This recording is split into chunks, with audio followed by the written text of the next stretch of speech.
The latest on that disaster there in Texas, more than 150,000 still do not have power. The good news is that is down from the peak of over 4 million. But right now, a water shortage is forcing more than 13 million people to have to boil their water before they can use it. Marcus Moore is live in Houston with the very latest on this. Good morning, Marcus. Cecilia, good morning. Another cold morning here in North Texas. The temperatures in the teens, the wind chill in the single digits, and federal aid in the form of food, also generators and fuel for hospitals has arrived as people at home face new struggles in the midst of this crisis. This morning, the power is slowly turning back on in parts of Texas, but millions are facing yet another crisis after extended mass power outages led to pipes bursting across the state.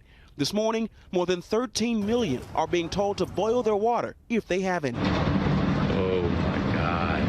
And with no water, around 75 firefighters in San Antonio left to battle this massive inferno well into Thursday night at this apartment complex in impossible conditions. Our main concern is water supply.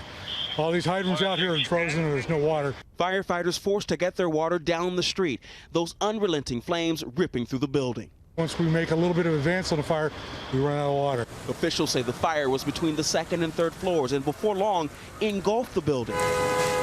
Into the parking lot, these cars all catching on fire. Embers surrounding a firefighter as smoke billowed into the sky. Governor Abbott speaking out overnight. All of us agree on the necessity of action, not just the action taken to restore your power, but to action to ensure that you never have to endure anything like this ever again. Amid statewide damage and devastation, we are now learning it was almost much worse.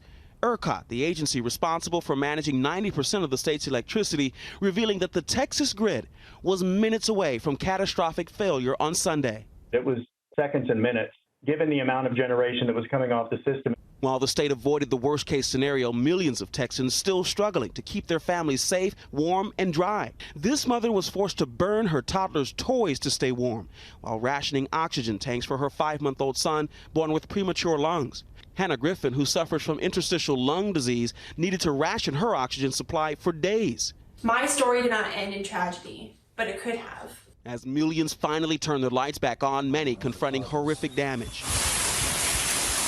It just sounded, like a waterfall hitting. In Dallas, this man's apartment destroyed when pipes burst in the building.